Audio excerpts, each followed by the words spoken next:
Some of the most intense love stories start with the least amount of reality. You meet someone, and within days or weeks, it feels electric.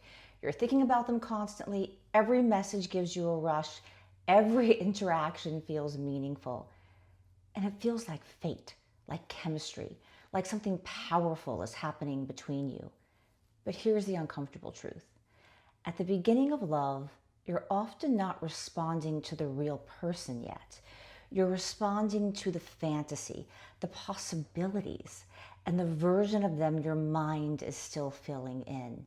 And that space between who they are and who you imagine them to be is where a lot of that early intensity lives. And this isn't just about falling in love with the wrong person or falling for someone's potential.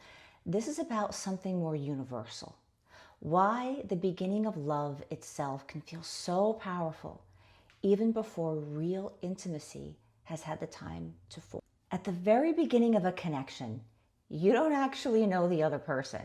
You know their voice, their face, a few stories, maybe how they text, but you don't know how they handle stress.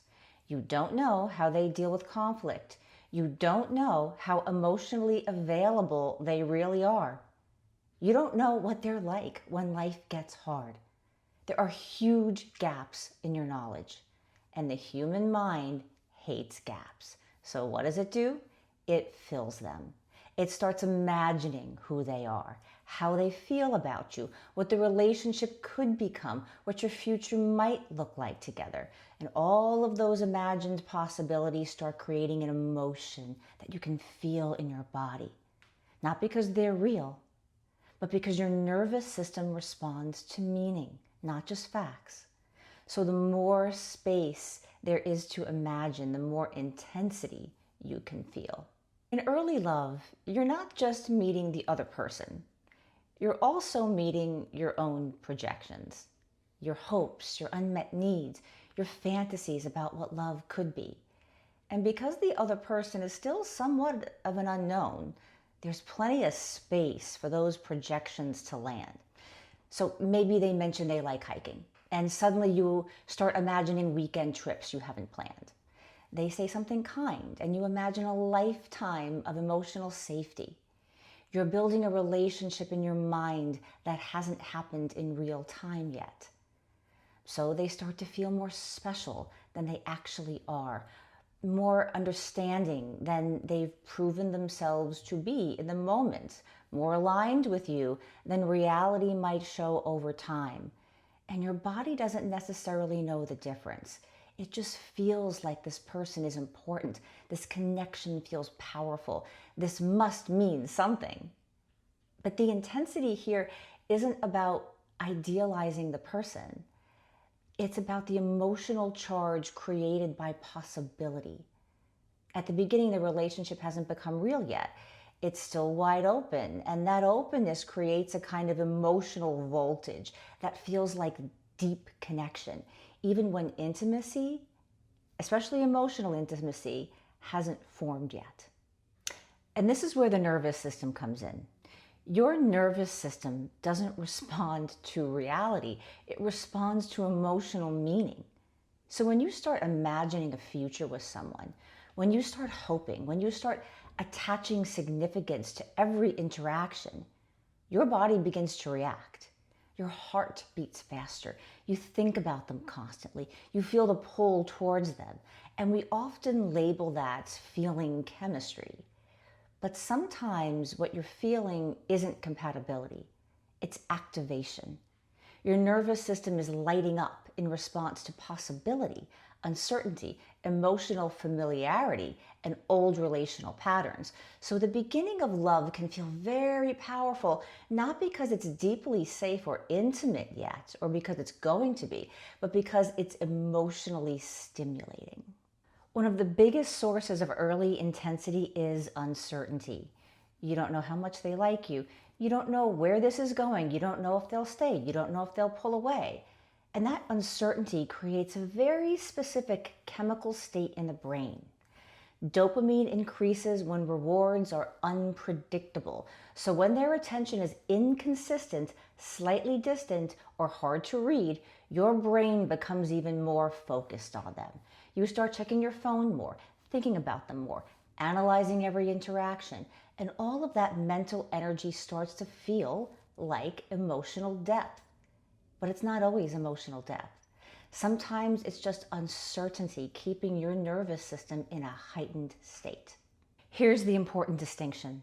Intensity is not the same as intimacy. Intensity feels fast, electric, obsessive, urgent.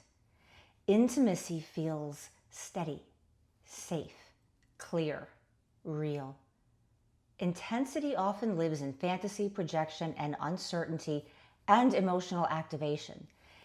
Intimacy lives in consistency, honesty, time, and mutual experience. Intensity asks, how do they make me feel? Intimacy asks, who are they really? And who am I with them? And at the beginning of love, you usually have more intensity than intimacy because intimacy takes time to build. It grows through real conversations, conflict and repair, shared experiences, and seeing each other in different emotional states. But intensity can appear almost instantly, which is why the beginning of love can feel so powerful even when the relationship itself hasn't actually become deep yet.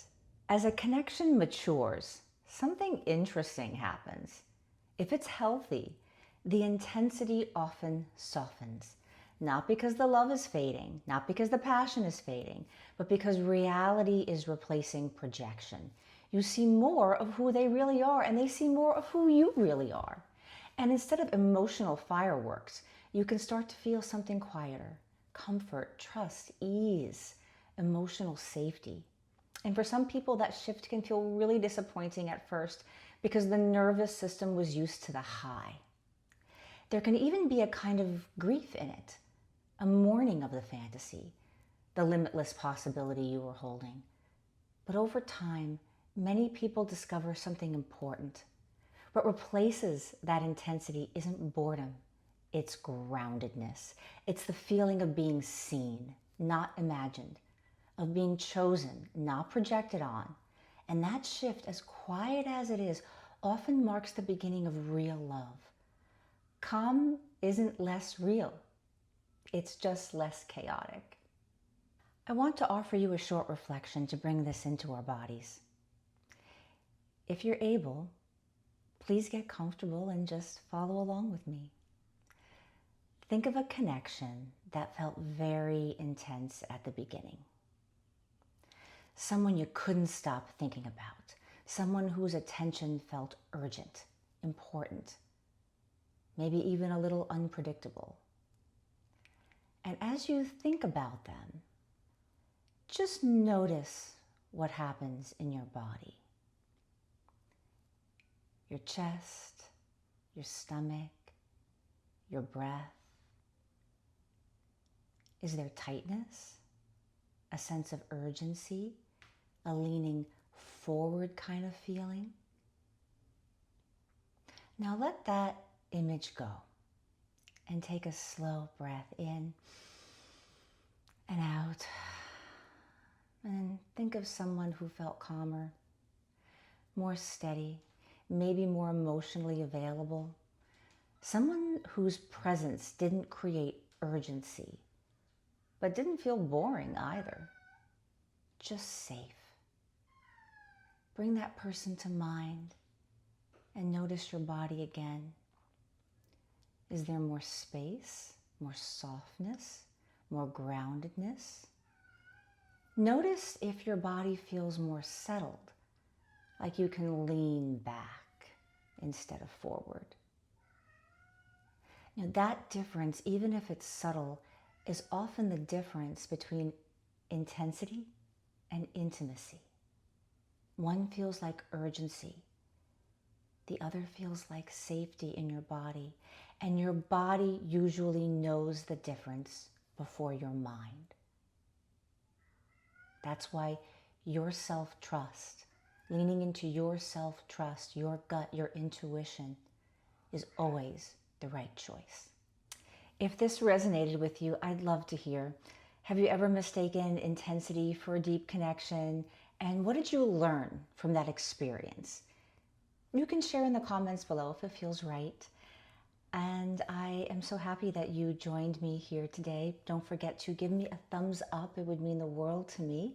And please subscribe if you are called to have more conversations and connections with me about intimacy, desire, self-trust, and the patterns beneath our connections, so that we can learn from our experiences and grow more and more into what we are evolving into for ourselves, our communities, and especially for those deep relationships that we're calling in. I do work with me and create with me lives a couple times a week, so I hope that you will join me there. We do intervals of 20 minutes on, 5 minutes off, and I read poetry and calming things in between. Just something for us all to connect, so that as we are in our individual lives and journeys, we can also be with community, and having that here on this channel is so important to me. So hit the notification bell when you subscribe, and you'll always know when I am live.